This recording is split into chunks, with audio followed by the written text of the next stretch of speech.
I think I could probably describe myself as probably the only, or at least certainly the first, likely the only SNCC staff person who was born in an internment camp in the United States.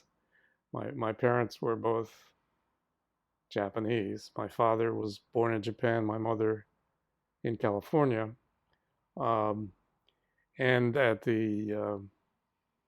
after the bombing of Pearl Harbor and the American entry into World War II, um, to make a very extended story short, my You don't have to. no, okay, my parents were both interned. Um, they were interned in Poston, Arizona, and in one of what I think is a kind of an irony, uh, they met in camp. Um, Poston, Arizona is sort of on the border between California and Arizona. It's located in Yuma County, and it was the largest of the 10 camps that were set up to intern people of Japanese ancestry at the commencement of the American entry into World War II against the Japanese Empire. Um, and they they met in camp. Camps were established in 1942. They married in camp, and they had me in camp in 1943. Um, my parents were in Poston, I think, for about two, let's see, maybe 2 years. They then moved, and the circumstances I wish I had more details about, but I don't. They moved to Wilson, Arkansas, which was a plantation, a company town. Um, and my youngest sister was born there in Wilson. Now, this was separate and different from uh, internment camps. There were two internment camps in Arkansas as well, but we weren't in them. And this happened. The movement happened at a time in which, in a period when the internment camps were being depopulated, which is to say, the legal rationale was such as it was for the camps had vanished. In other And what words, year was this? this was well, my sister was born in Wilson, Arkansas, in 1945, and we were probably in Wilson for a year prior to that, So before the end of World War II. before the end of the war.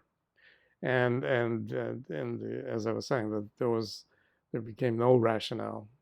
There was certainly not much legal rationale for the camps, but the sort of military and political reasons had just vanished altogether. Um, and I've wondered about that period because Wilson, which was described to me as a kind of company town.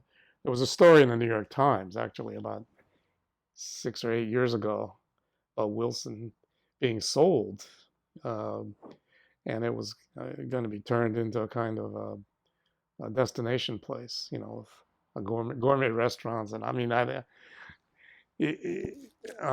was kind of fascinated and bewildered by it.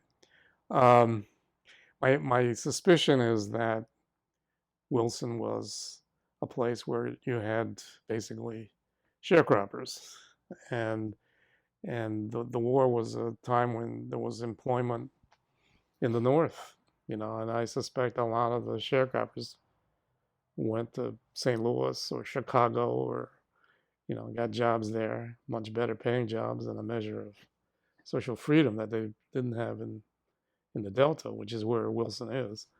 Um, and Anyway, uh, I've been pursuing some more research on this whole thing because it seems kind of the whole community seems a little strange to me. And then my parents moved from Wilson, Arkansas, where they joined a significant number of Japanese Americans who were hired by Seabrook Farms Incorporated, which is in southern New Jersey. Um, there were, I think, at the peak, 2,500 Japanese Americans in the mid to 1940s, somewhere between 44, 45, 46, 47, 48 in that period. And Seabrook was a food processing. Yes, it was a frozen food processing plant. Um, it was a kind of the oxymoronic layout it was sort of industrial agriculture. That is, crops would be grown and harvested. Beans, corn, peas, carrots, any number of things. Strawberries, uh, picked and then washed and then quick frozen, packaged, and then shipped out. And this was in the during the post-war years. I mean, Seabrook was really a growing enterprise, and that was the community that I grew up in. I mean, so you had a number of Japanese American families, lots of Japanese American kids like me. We went to the local school, played, participated in the various activities, played the sports, uh, did pretty well academically. And then our high school was 6 miles away. We were bused to it, and generally speaking, I mean, there were the Japanese did well. I mean, I'm speaking now kind of somewhat clinically. We were good students, we were athletes, we were involved in the various social clubs and things like that. And the community, uh, I mean, it's a funny thing to think about because the area is very, very conservative. I mean, if you were to extend the Mason-Dixon line to the Atlantic Ocean, the area I grew up in would be south of it. And politically speaking, it was a kind of neo-Southern type of area. I mean, it's probably comparable to, say, the Eastern Shore of Maryland or the state of Delaware. I mean, Delaware was a slave state, for example. Um, but it was an area that uh, had a revived Klan, Ku Klux Klan, in the 1920s. Um, my own minimal research indicates that when I was in the 1950s up until 1960, the municipal judge of the town where I went to high school, Bridgeton, New Jersey, had been a big official of the Klan, and he had been mayor of the town prior to that. So, um, it was an area where if you're a white racist Southerner, you would have been quite comfortable, generally speaking, in that general region. I mean, that's not to say that there weren't all kinds of contradictions there. I mean, but the childhood that I had was, and nostalgia always plays a part here, but it was idyllic. I mean, it was the kind of place you grew up with people that sort of look like you, behave like you, had the same interests as you, um, and you had lots of open space. It was absolutely safe. You know, nobody came after you, calling you Jap or whatever. Um, and it was. I just think about sort of the elements of a nice place to grow up, and that had the elements. I mean, certainly security, and you can roam around. I mean, it just and here again though you have these contradictions about about the context we were in, but there it is. And then later on in our community we had refugees from the Baltic states. So we had Estonian, Latvian, Lithuanian refugees who came, who had been in displaced persons camps after the end of World War II, and after maybe 3, 4, 5 years, they settled in Seabrook. and that was another element. That was a kind of, so much more. I think they were much more of what I would call a kind of petty bourgeois, or they were. Uh, I grew up and still close to the kids whose one's father was a governor of a province in Estonia, and one whose father was a mayor. So that was a different class element here. But it was that was another thing about the community. It was quite democratic. There was With a small D or a big D? small D.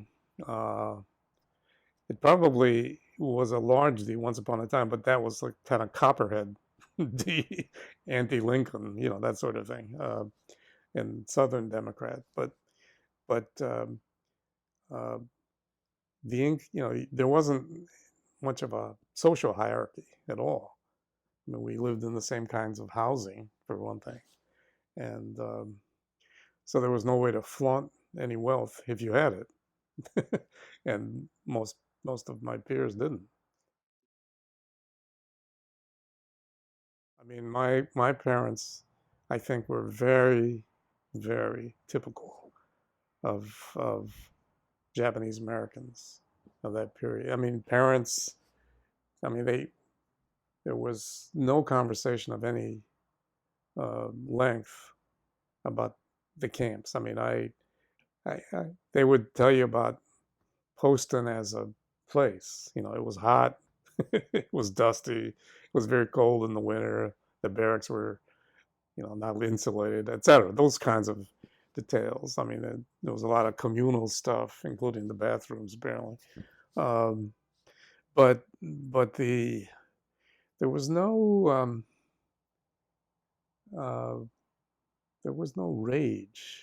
There was no uh, anger that was publicly expressed in any kind of way that I can recall. I'm not. That's not to say it wasn't there necessarily, but that wasn't part of the social milieu. There wasn't this sort of sense of how did we get screwed like this. It was as if I think it was treated as if we had been through a tsunami or an earthquake or some collective disaster, but we weathered on. I mean, I think that was the part of it that came through the strongest. And I think there was, growing up in that community of Seabrook. I mean, I think of the parents of my peers, just like my parents. You're talking about people who had gone through the Depression, had gone through the war, gone through the internment, gone through this sometimes elaborate process of relocation, and I think a sense that I think there was a lot of unclarity, a lot of wariness about whether or not going back to the West Coast made any sense. Well, ultimately, I think most families probably did. My mother has another interesting story. I mean, she she had been married previously to a Japanese American who was a kibe. Kibe was a person who was born in the United States, but who was educated in Japan. And uh, she married him. I think she was maybe barely 20, 21. She had a daughter, my older sister. This is the one that went to American University. Um, and he died of some um, congenital, ailment of some sort. So my mother was probably going to be living in Japan, um, and then this was my my her first husband then died, and this was just before Pearl Harbor. I mean, this was like 1940. So she along went. She took my sister and went back to the United States after her her husband died. So she was a widow, single mother actually, and then connected back with her family in the Imperial Valley of California, which was um, a sort of one of the highly irrigated, very rich soil. Um, you know, beginnings of mega agriculture. Um, my grandfather, my mother's father, was uh, he was he was like an itinerant farmer. I mean, he worked for probably Caucasians and did.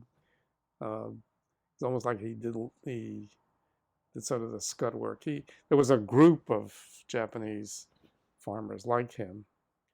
He was a leader of the group, and it was in that role that very shortly after Pearl Harbor, maybe within 48 or 72 hours, he was picked up by the FBI.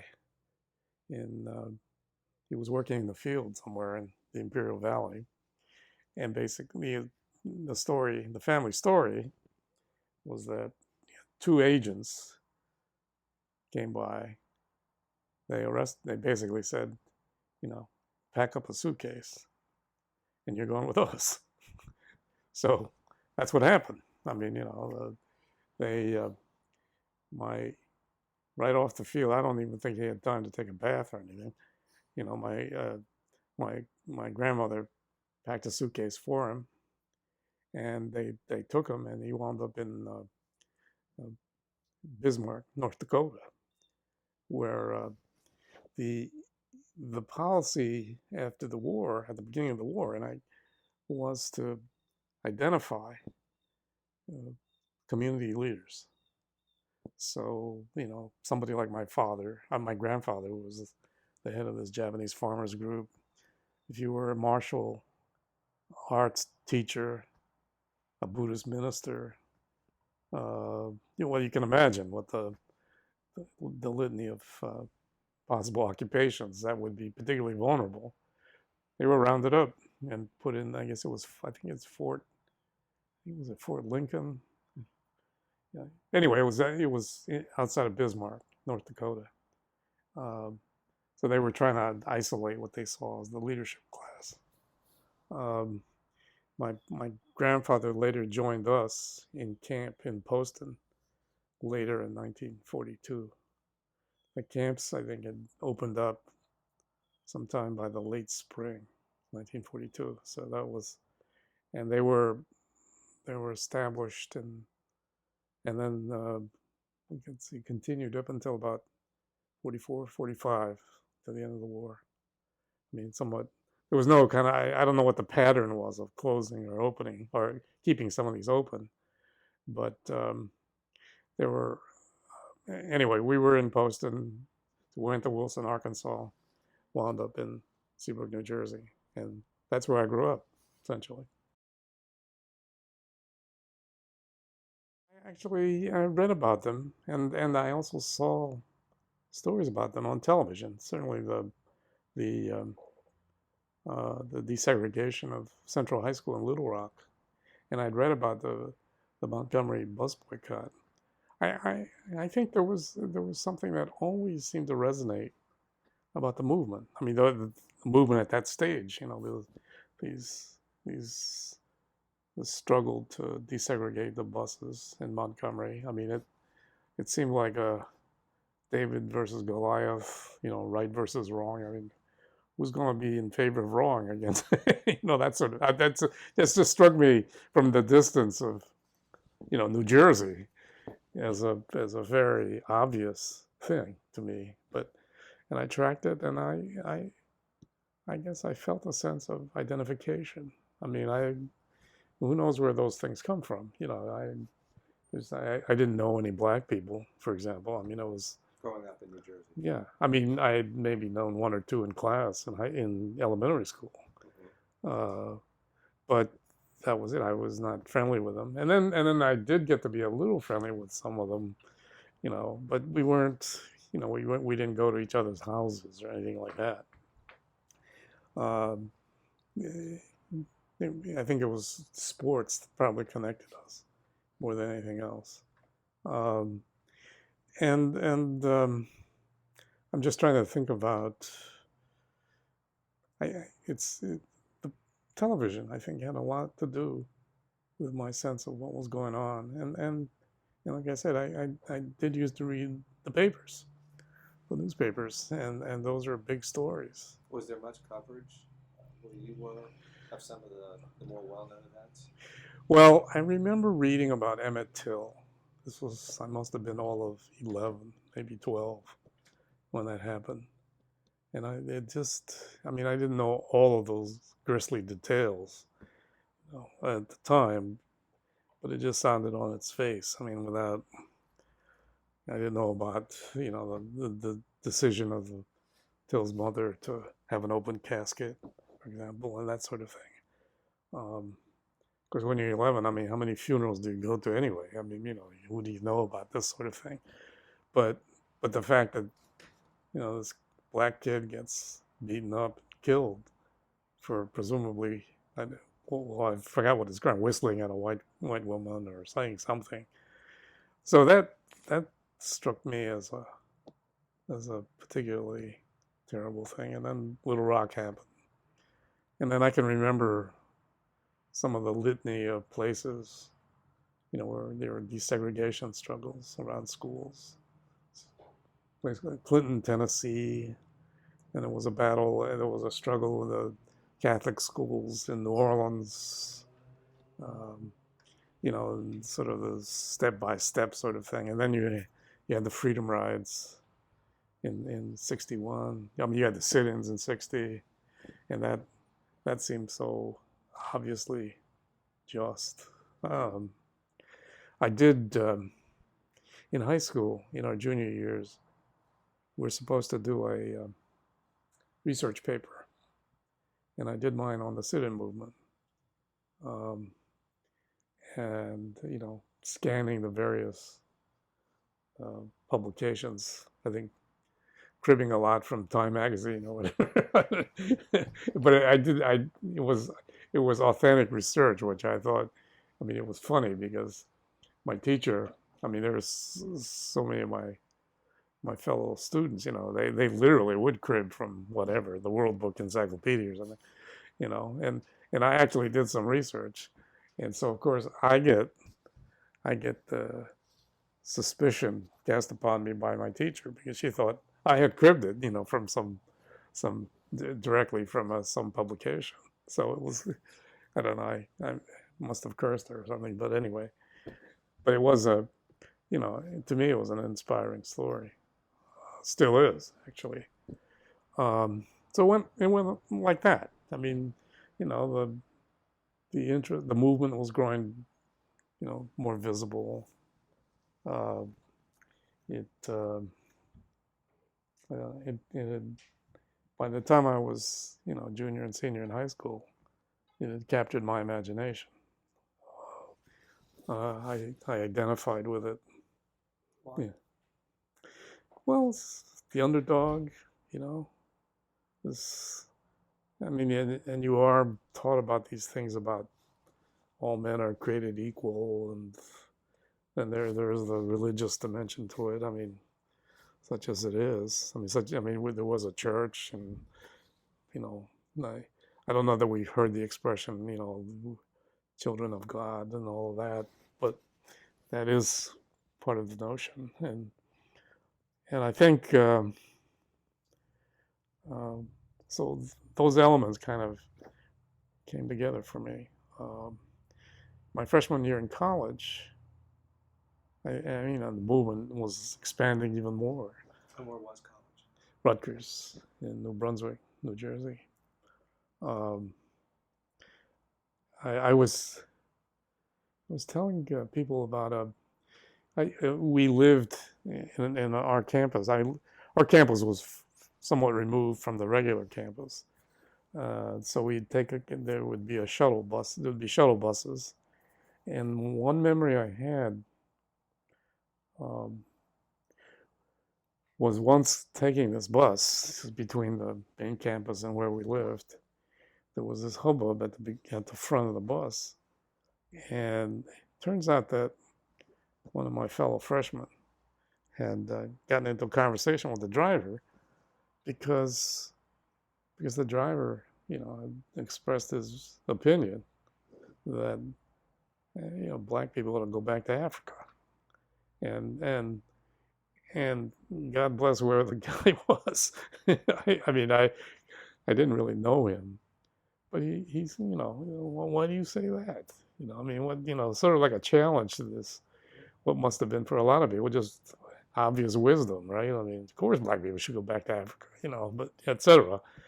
And I have to admit, I mean, after all these years, I still remember that. I didn't hear the conversation. I didn't, but I heard that part of it. And I thought, wow, this. I think of that encounter, slight though it was, sort of a important sort of thing. And somebody's stating that's not right. You can't. They're like us. So it was like that. I mean, and then in the spring of '63 is when it seemed like the dams burst. You had the Birmingham movement and the struggle with, again, you had the kids on the streets. And you're seeing this on television. Yeah. I mean, there it is. Not in living color at that yet, but but pretty stark black and white and incredibly dramatic. And I think, I chalked that one up. I didn't, I think, wow, and then through that summer, you had the March on Washington, which I wanted to go to, but for some reason I didn't. And then I remember some television interview. I think it was with Jim Foreman, and he talked about that there is the possibility, the risk of death. I mean, in this struggle, you can't deny it. And you can't sugarcoat it. But given what's at stake and the feelings that are there, that could happen. And I'm sorry, who is Jim Foreman? Jim Foreman was then the executive secretary of SNCC. He was a good 8 to 10 years older than most of the people in SNCC. I mean, the burly guy. I think he'd been working in Tennessee, and he was not a smooth, charismatic guy like Julian, or an orator like Martin Luther King or Jim Farmer, for example. I mean, to make the sharp contrast.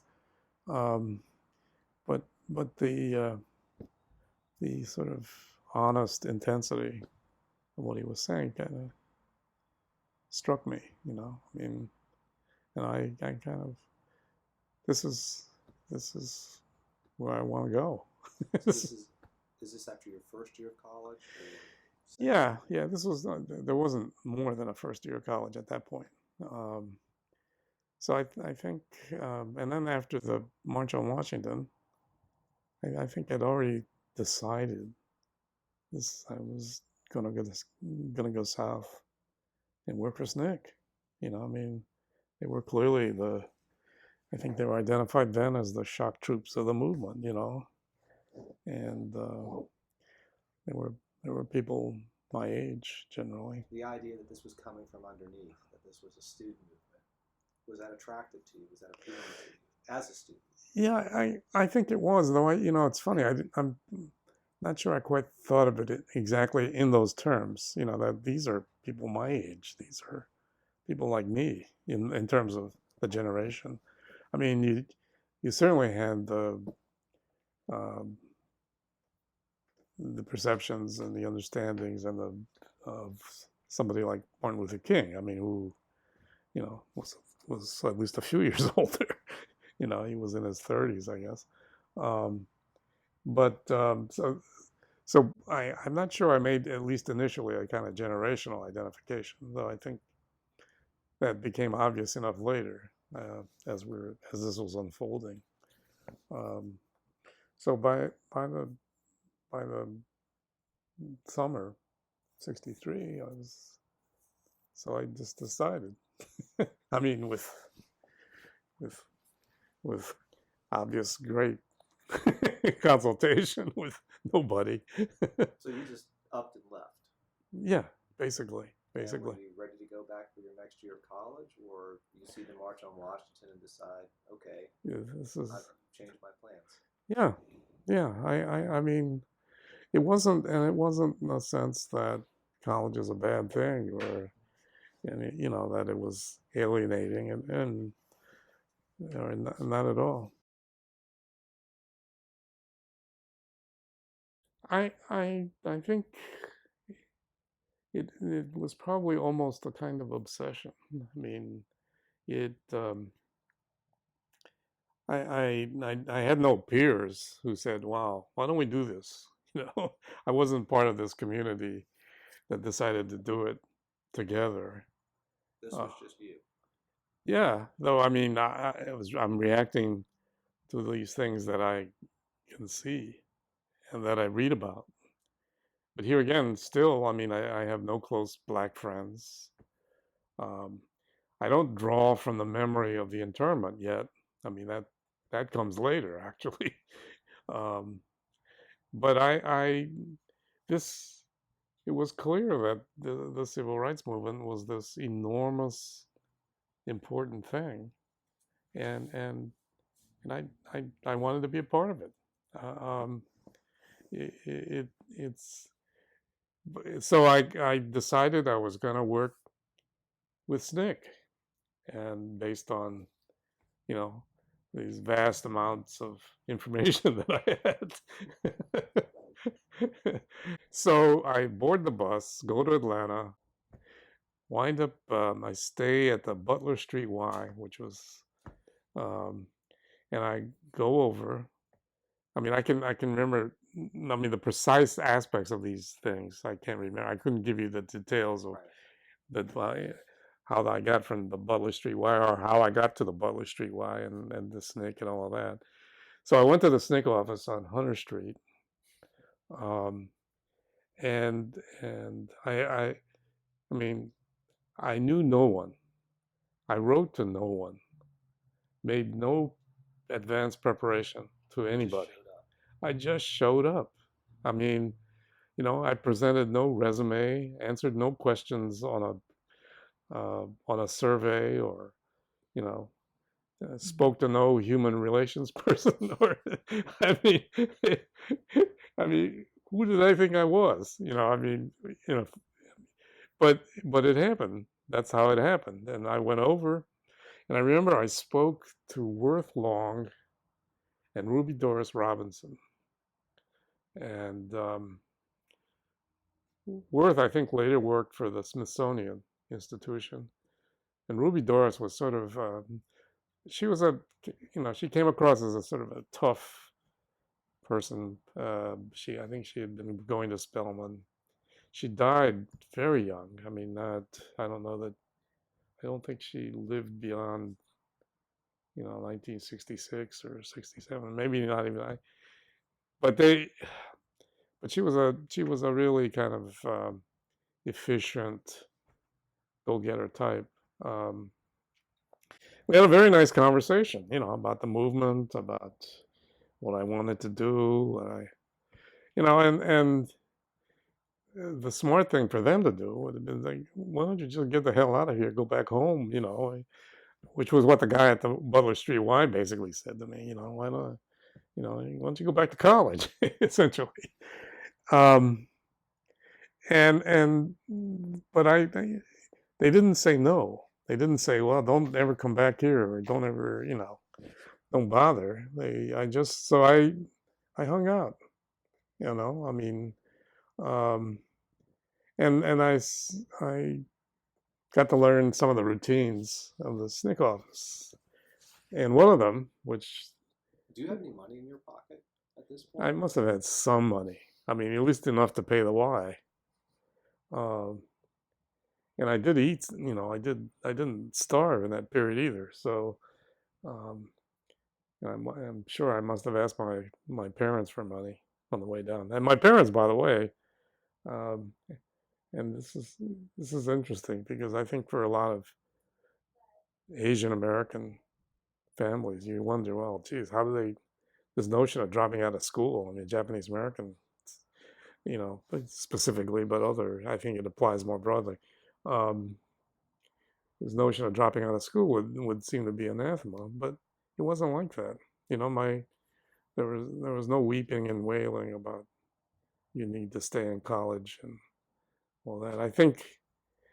Um, I think basically they were maybe resigned to the fact that, look, I'm above the age of consent, though just barely. Um, and I, I suspect that they had some sense that this was not a bad thing to do, in effect. You know, it wasn't going to discredit, you know, they didn't mention how it would dishonor the family or anything like that. So I wound up at the SNCC office. SNCC had just recently initiated, they had purchased what they call the wide area telephone service, the Watts line. And that was a way of communicating more efficiently with the field staff in various parts of the South, you know, Danville, Virginia, and Selma, Alabama, and the Delta, and Southwest Georgia. And the way it would work is the staff would call in, collect, and the protocol was you refuse the call, but that was a signal that you need to call them back. So that's what you did, and then you wrote up what they reported. And you know, there were these continuing bits of harassment, you know, little petty things, and some not so petty, you know, or attempts to arrest you for going through a stoplight or something like that, jaywalking, or you know, somebody broke windows broken, or but all of that was just chronicled, and so that essentially became my function for a stretch there.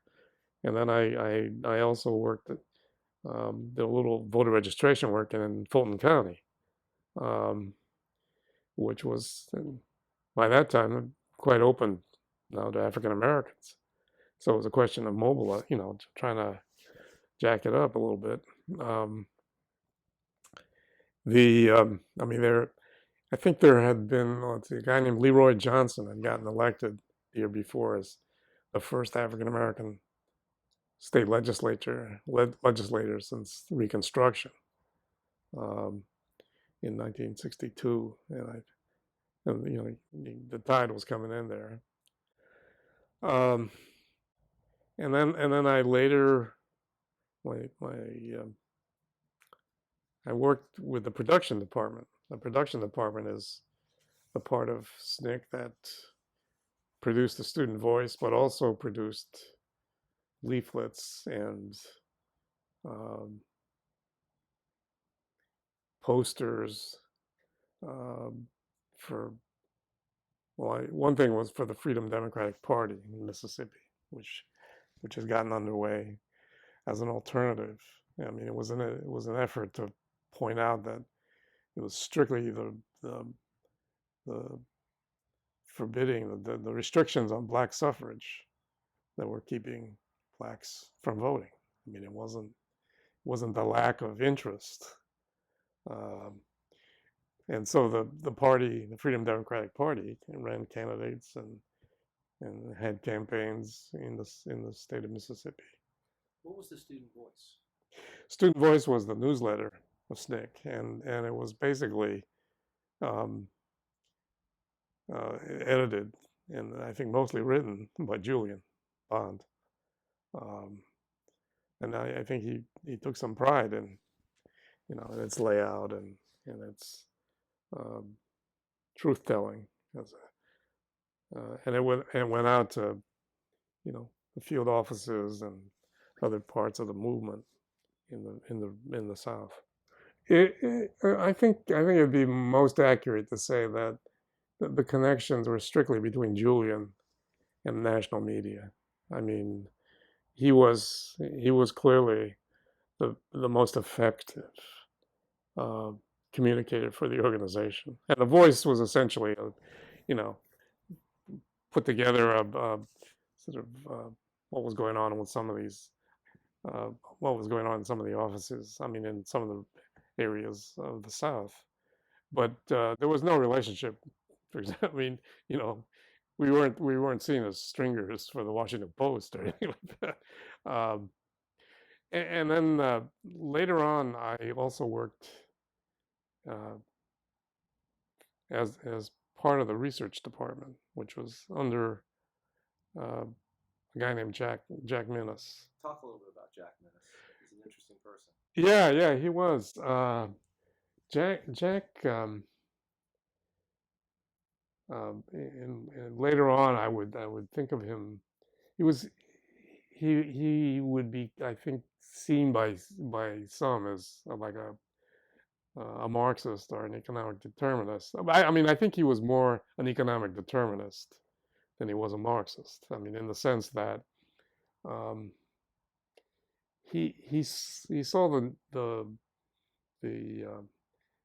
that there were connections between sort of the economic and social power of um, of a given area. I mean, the local ruling class, in other words, though I don't think we even used that terminology at the time.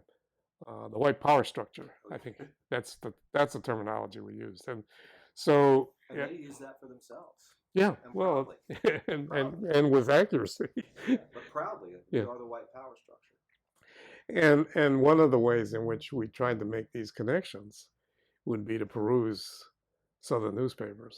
I mean, beside the local Atlanta papers, the Mississippi papers like the Jackson Daily News and the Clarion Ledger and the Greenwood Commonwealth and the Delta Democrat Times and the New Orleans Times Picayune, and I mean, et cetera. And I've said to a number of people, look, I mean, I was reading what I thought was some of the worst newspapers in the English speaking world. I mean, you could, you almost, I remember thinking, excuse me, I remember one particular egregious example in the Greenwood Commonwealth.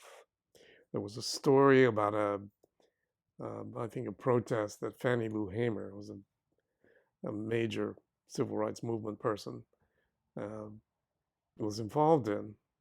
And the story in the Commonwealth, um, in describing, her arrest, um, they couldn't deign in the paper to call her, Ms. Hamer or Mrs. Hamer or even Hamer.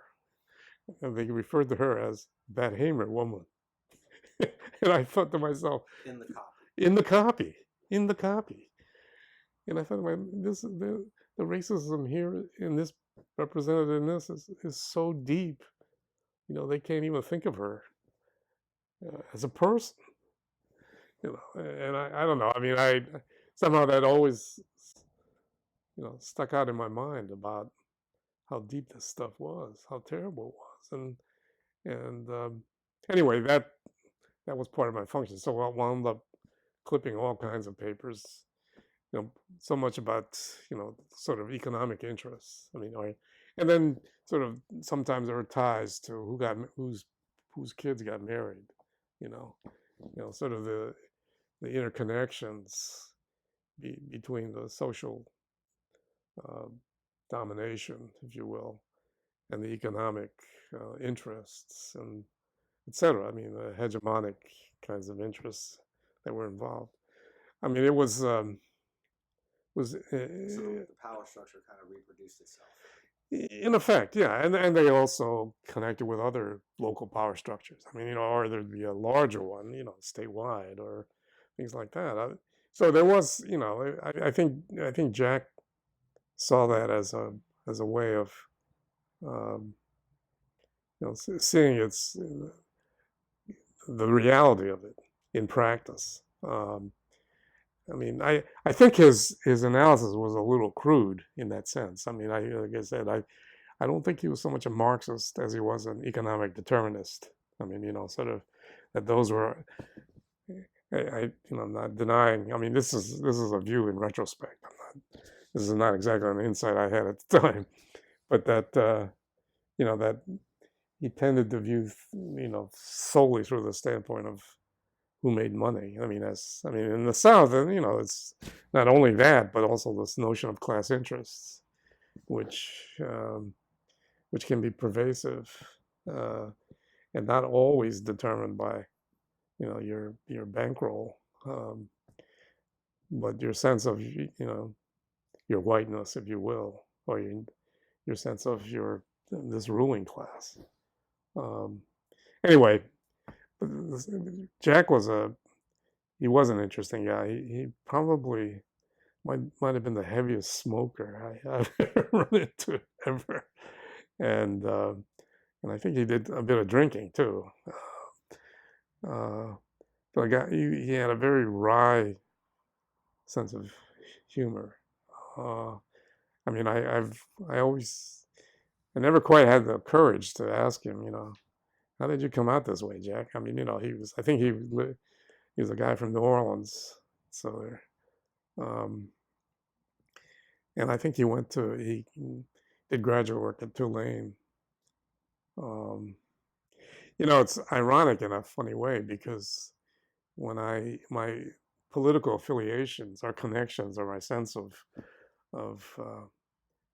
where I leaned politically. I mean, I did identify myself obviously as a liberal.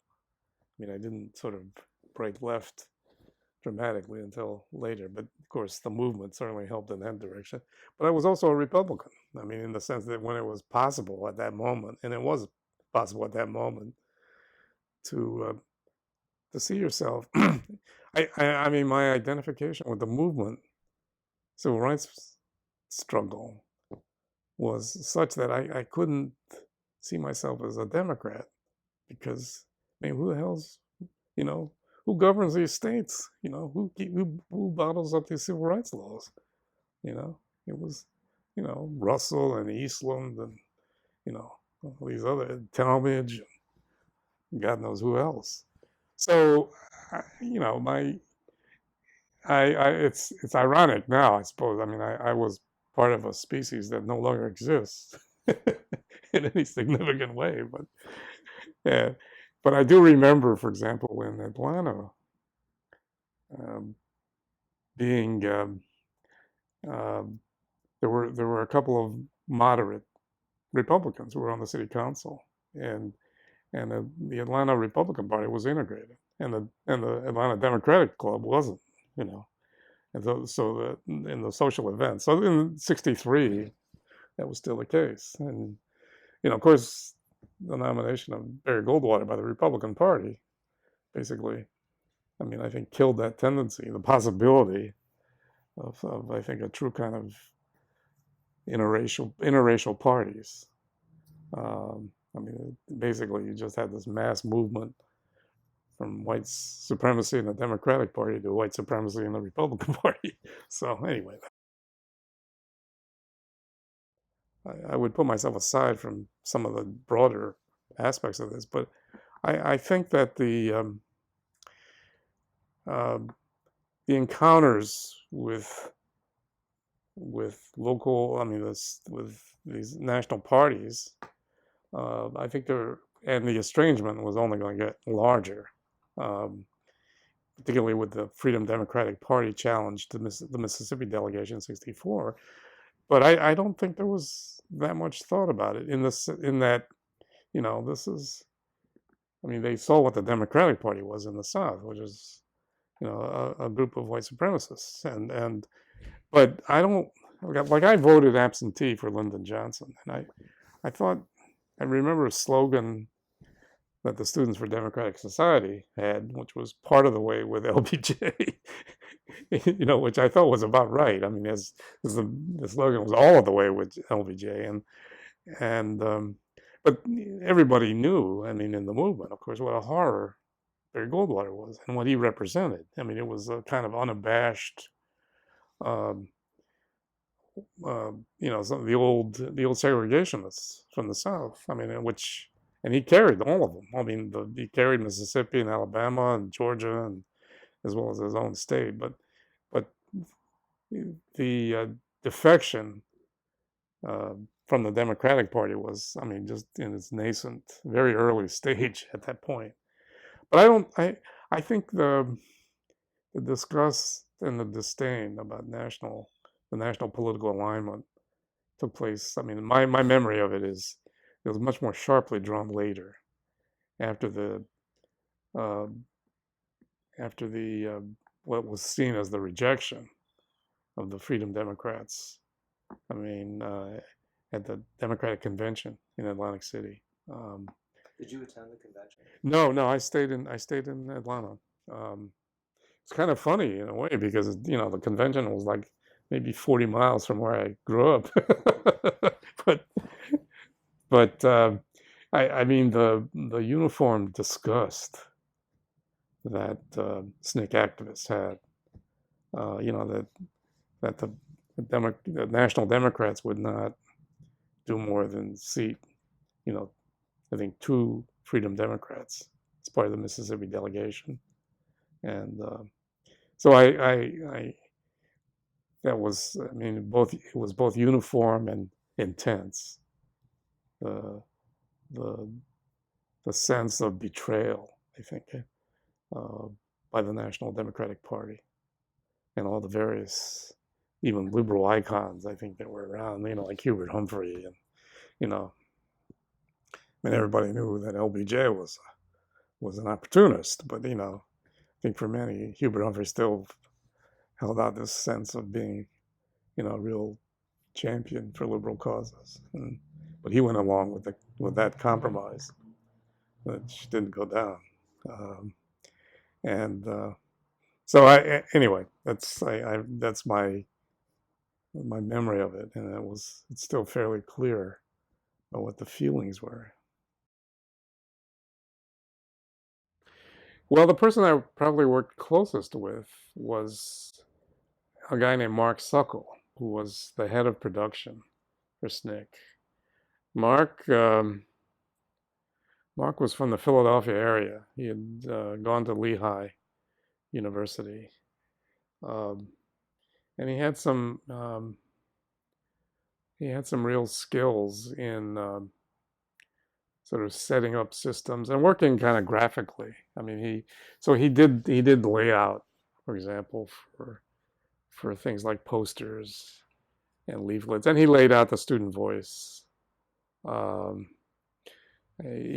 had gotten into the movement as a college student. He worked with other student volunteers in Cambridge, Maryland, which, and I'm not sure what the connection, I mean, how he wound up in Atlanta, but there he was. But he was a very efficient and effective person. I mean, he could be a pain in the ass sometimes, but he's an intense person, very detail oriented.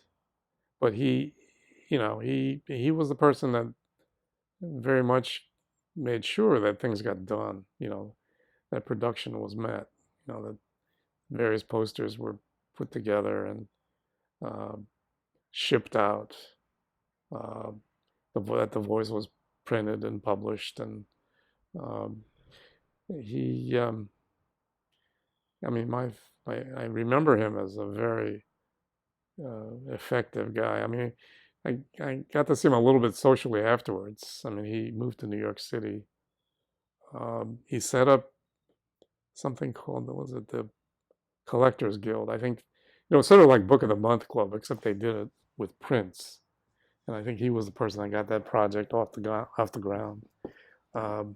He later moved to London and became the chair of one of those shopping networks. I mean, I forgot which one it was. I get them confused. There are just 2 of them, but and he just recently retired.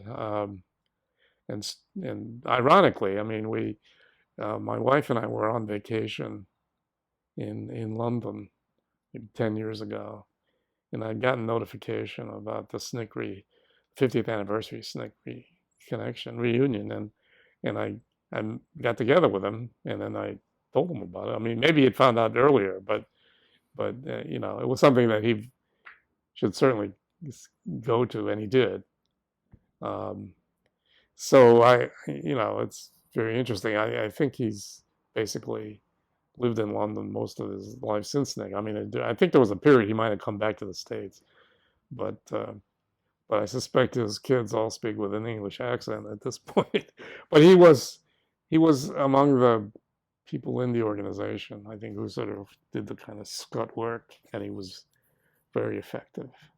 Um, um, I also worked with a guy, uh, Mark, as you might imagine, is white. He's from Elkins Park, Pennsylvania. Another person I worked with was Bruce Palmer in the research department. Bruce Bruce and I were paper clippers, if you will. I mean, and we kind of shared the ongoing. I mean, we just would accumulate. I mean, lots of material just came in to the office, and for good reason. I mean, we were trying to keep tabs of everything. Um, Bruce did a lot of the analysis of material that we did get. He was the first person. This might be straying a little bit, but it probably indicates the extent to which, you know, lots of things were opening up for us always. I mean, I'm speaking for myself personally, but I think it's representative. Bruce used to get the Guardian, then not the British publication, but what was then the U.S. Guardian, the National Guardian, which is I think one of the things that came out of the presidential campaign of Henry Wallace in 1948, and was still publishing in 1964. And he was quite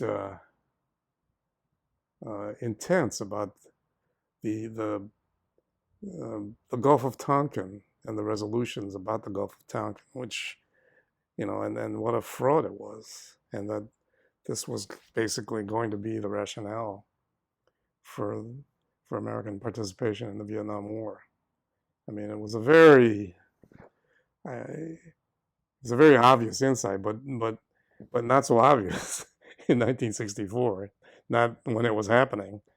But I remember him pointing it out to me. I mean, Bruce later had an academic career. He wrote a very interesting book on populism called Man Over Money, and somewhere in my bookshelves there's that. He did work on welfare rights organizing in Rochester, New York. Went to Yale, got his doctorate there, and I think just recently retired as an academic administrator. I think he was provost at the University of Houston. I got in touch with him about the 50th anniversary of SNCC in 10 years ago or 8 years ago, and I was admonishing him to please come, but he didn't. I mean, anyway, he and I had I think, you know, we were very good friends, and we had sort of the similar type sensibilities, sense of humor, and also I think we talked about the historical questions. You know, the notion of having perspective about what it is we were in the midst of, as well as just in general, the importance of history as a subject of study, and basically a way of looking at things generally.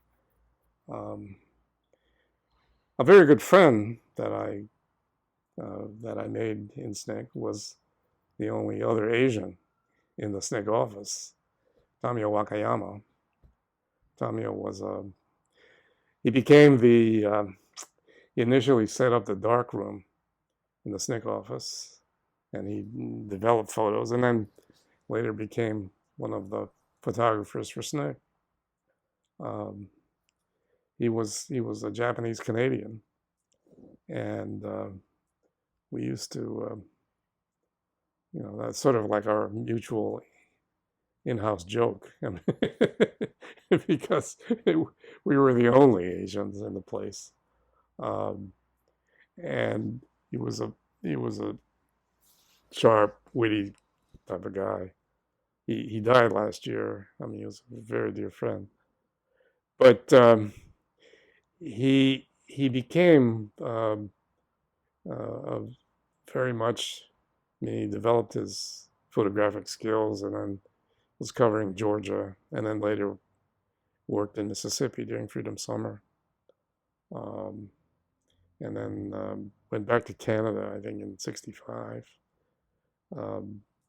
We were out of touch for about 20 years, and then connected back in about '84, and then stayed in touch thereafter, visiting each other's places and going on vacations together, that sort of thing. But we shared that particular kind of ethnic connection, and I think that it's a funny way to think about it, but SNCC was a way to sort of understand who I was in that sense. I mean, that seeing the struggle for liberation and the depths of racism was, I mean, then you think about, well, geez, what did happen to my family and all these other Japanese Americans,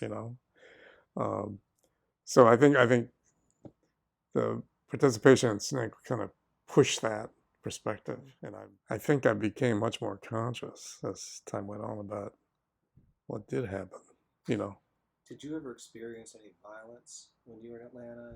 Were you ever on the wrong end of a police beating? Were you ever incarcerated? Yes, well, I was incarcerated. I was never beaten. It's a funny story. I mean, speaking about race. I'm glad going to jail is funny. Well, I mean, in certain ways it was hilarious, but about maybe three or 4 days before Christmas, and I was very eager to get back home. This is Christmas of '63, and and they were going to pay for the travel. I went with a group of SNCC staffers for a reception for Oginga Odinga, who was the vice president of Kenya, and I think Matthew Jones did a song about this. But anyway, we went to the reception, and it was held in what was at that time the only integrated hotel in Atlanta. I mean, whatever. This was before the Civil Rights Act, and whatever. Despite its reputation, I mean, Atlanta was not anywhere near as integrated as, say, even Savannah or other places. Anyway, so a group of us go out of the hotel, and then we decide, well, maybe we should get a cup of coffee or get something to nibble on. I mean, evidently there wasn't enough food at the reception or something. But so we go to the Tattle House, which you probably remember, right? Those greasy spoons. Anyway, so we go over there, and there were maybe, how many could there have been? 12, 15 people, male and female SNCC staff people. So we go in, and I don't know what, I don't, this was clearly not an effort to desegregate the place. But in going in, and then, I mean, it was a quick realization that they're not going to serve us, not at all, and so it was a decision made on the spot Well, so the SNCC group of which I was a part, we all got arrested. I mean, this decision was made to to um, to to go to jail. I mean, and the SNCC policy generally was jail, no bail. Um, and I have to, um, I have to admit that at that particular moment, I just wanted to go home to New Jersey. You know, I didn't, I didn't imagine myself going to jail, but I did. And so we got sorted out, and and there was of course racial segregation in the jail. Our, we went to the Atlanta City Jail, and I was there with I forgot now how many African American men there were on staff that I was with, and they of course conveniently all got, I mean, not so conveniently, but they were arrested and jailed together, and I was there by myself saying, uh, they were trying to figure out what to do with me, I think, essentially. So I said very helpfully, well, why don't you just put me in jail with those guys? and and the guy, this prison guard, uh, he looks at me and he says, "But you're not you're not colored. I mean, meaning I'm not black. So you're white." So so I was put in the city jail with white prisoners, um, and that was a fascinating experience. First of all, because I mean, you wonder who you're going to be in jail with. Turns out I was in jail with these um, basically the city drunks. They round them up and they put them in city jail until they sober up in the morning. And then there was also this um, group of students from Oglethorpe who apparently had too rowdy a party. So come the daylight, I'm still in jail. The drunks go out. The Oglethorpe students are gone, and then I spend another night. But the same drunks that were out now come right back in. I mean, uh, that same evening. I mean, that later that evening. And then second, on the third day, it was the third day. Yeah, I was transferred over to the Fulton County Jail, um, and the quarters were sort of obviously much better, more at least marginally more comfortable. Floors were warm, that sort of thing. And there was a group, maybe about a dozen white guys, um, and then um, one of later that day, Sam Shira. Sam was a white SNCC staff person, field secretary. He was I think pretty close to let's see, who did he hang out with? Mary King. I think he knew Mary King.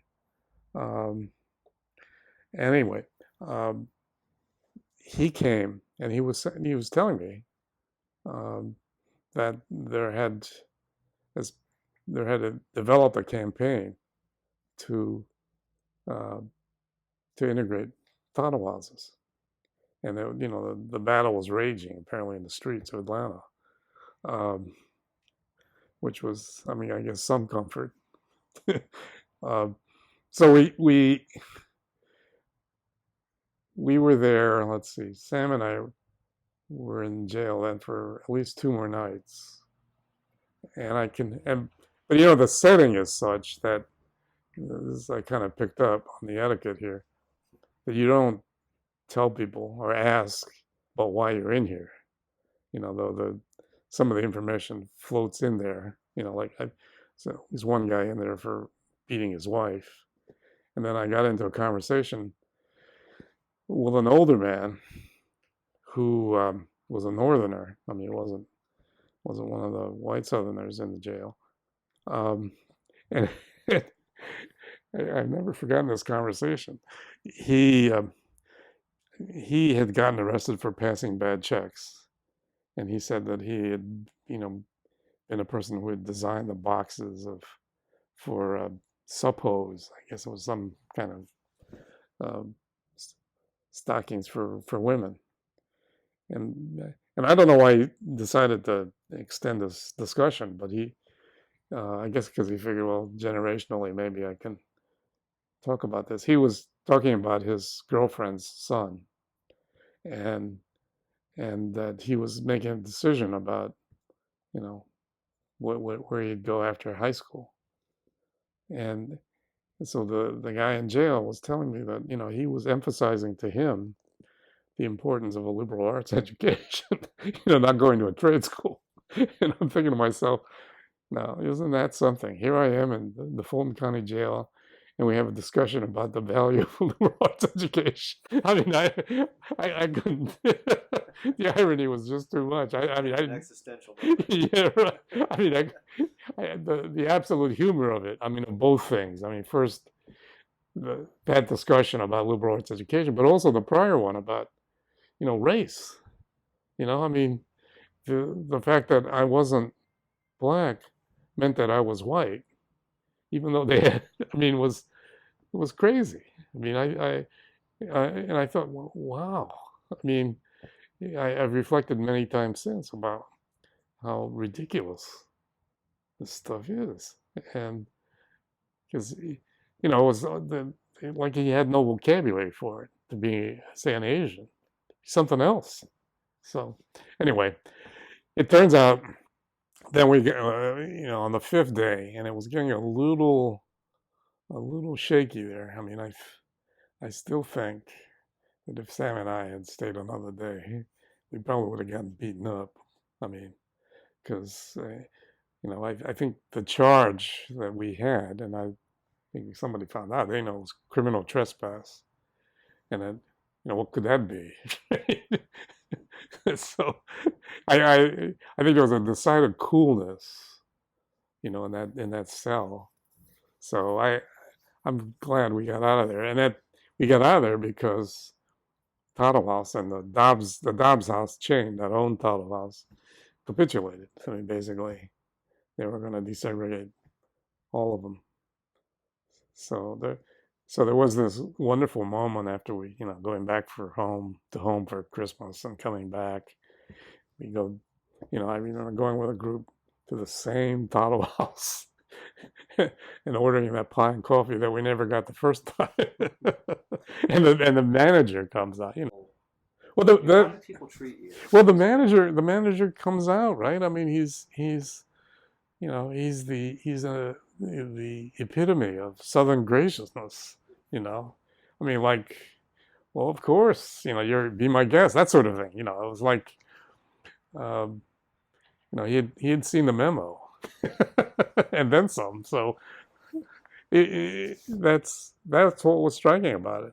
I mean, it seems so matter of fact.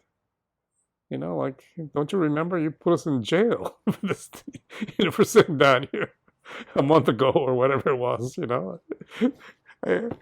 But I guess, that's what, when sometimes these, major social changes seem kind of mundane when they happen. So and then people wonder what it was all about. Yeah, exactly. You guys, you fought over that, yes, we did. I guess we've already mentioned his, I guess what would be called his smoothness, but I think that doesn't do him justice. I mean, I can't imagine any situation in which he wouldn't have fit. In other words, that he would always be gracious and thoughtful and responsive. I mean, if you had a question he'd try for an appropriate answer, a truthful answer. I mean, this is my memory of him. Um, and there are two parts of him that I can recall personally. First of all, um, I remember he called me once the best informed man in the movement. He said that to me once. That was all of 20 years old. I took it for the excessive flattery that it was, but I was struck by it. I mean, obviously, I mean, I haven't forgotten that, but that's because I had a tendency to read newspapers voraciously and that sort of thing, and um, and subscribe to them or buy magazines, and that's but but he had, and I don't know that. I don't know how he would have come to that perception anyway. I mean, it wasn't like we're talking current events all the time or anything like that. So I can recall that. And then there was another time that he brought to my attention. I mean, very seriously. There was a there was a piece in Ebony magazine uh, in which it was an article or a set of articles actually by Lerone Bennett, who was a major correspondent for that publication, and it was about black office holders in the Reconstruction period, of which I knew nothing.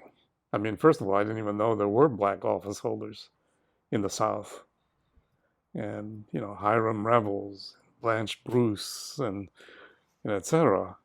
And that in that brief shining moment, you had black people holding office, being elected officials of Mississippi and Alabama and Louisiana, and and that this was, I even though I'm in the movement, right, you still have that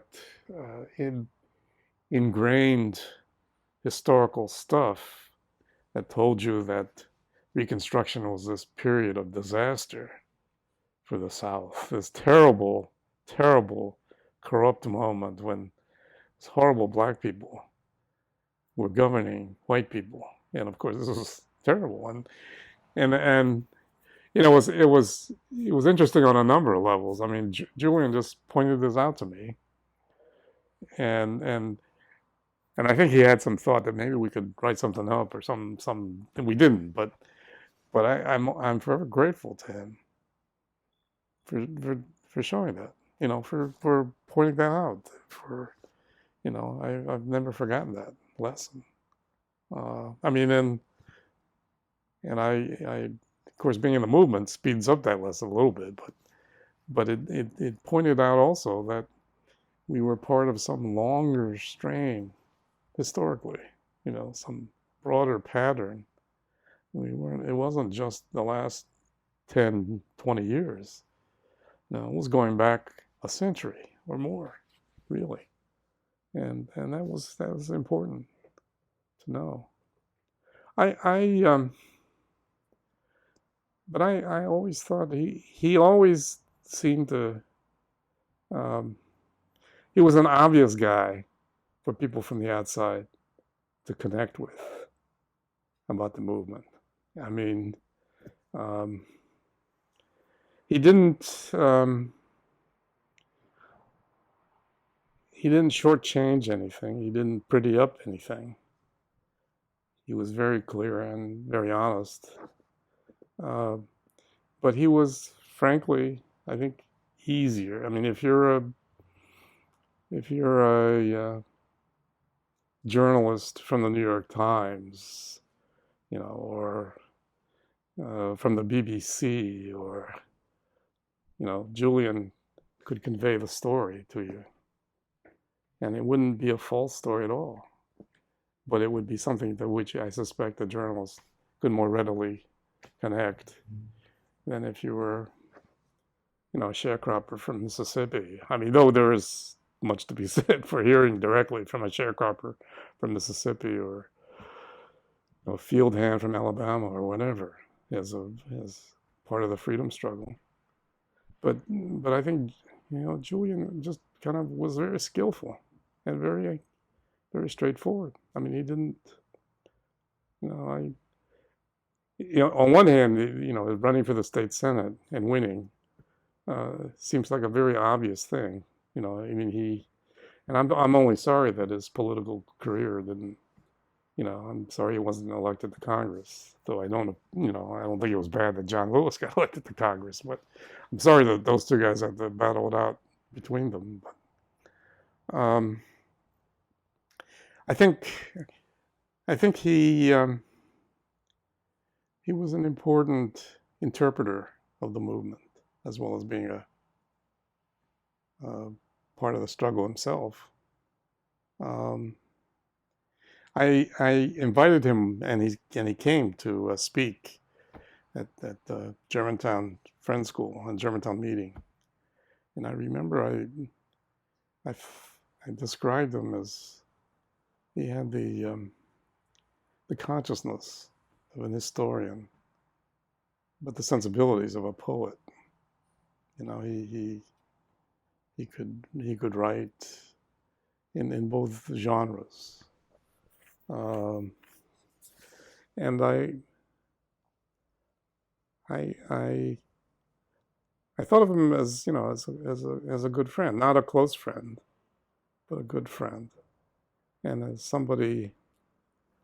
I mean, as a fellow participant in the civil rights movement, I was proud of him. Really, I mean, he's the kind of person you'd want on your side always. There is first, I think, just a general sense of achievements. I mean, he was the communications person for SNCC at at the beginning. I mean, and I think he helped convey a very accurate sense of what SNCC was and how it impacted the whole movement. I mean, the youthful energy, the vitality. I mean, then some might even say the craziness, I suppose. I mean, of it. But but Julian was very much a person who who put that forward. But as you were saying, did it with accuracy and and and understatement. Um, he was a state legislator, and he was a progressive state legislator in a very unprogressive state legislature. I mean, there's no doubt about that. And I mean, brought back to visibility and, if I may say so, I mean, relevance, the NAACP. I mean, when um, I, I think, I think of that period, past the peak of the modern civil rights movement, up into the current period. I mean, who's paying attention to the NAACP? I mean, I mean, they have a great history, and they remain an important organization. But I think um, the the kind of acknowledgement of the period they were in and what they could do in that period, I think he pushed it as far as he could, and I think creatively. Um, and I think that the organization, I don't know if they credit him or not, but I think he did a lot for them. Um, and I suspect that, they're all, as large organizations can be, especially the type that are decentralized, like the NAACP, and with varying interests. And, I can remember the irritations that SNCC people had with the NAACP, and vice versa. And that would have been interesting to talk to him a little bit about, now that you're on the other side of this historical pattern. I mean, I don't know whether you appreciate more or less, somebody like Roy Wilkins, for example, whom uh, who I think, used to be irritating, certainly to me, but but I suspect a lot of other people. But then, you know, we were the youth of the movement, so I'm sure there was impatience with what the movement was doing. But I remember, you just stirred my memory about some radio show in which Julian was being interviewed, and somebody, this was in his capacity as a I think chair of the NAACP or president of the NAA. I forgot what the official title was now, but some young person, I mean young meaning college, post-college age, is criticizing the NAACP for something or another, and Julian's responses, which I thought were very, very good. I mean, basically he was saying, look, um, do what you have to do. You know, I mean, we're not, you know, we're not the keepers of the orthodoxy here. You know, you've got a point of view, you've got some criticism, you've got some energy, go for it.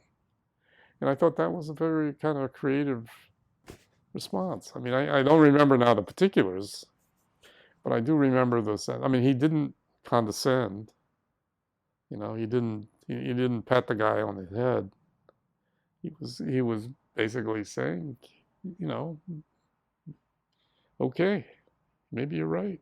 I mean, he wasn't contesting it, and I thought that was the right attitude to take for a veteran of the civil rights movement, you know, who had seen a few things, but he hadn't seen everything, you know, and and uh, and he had wisdom to impart, but he had also he clearly felt it useful to draw from the energy here.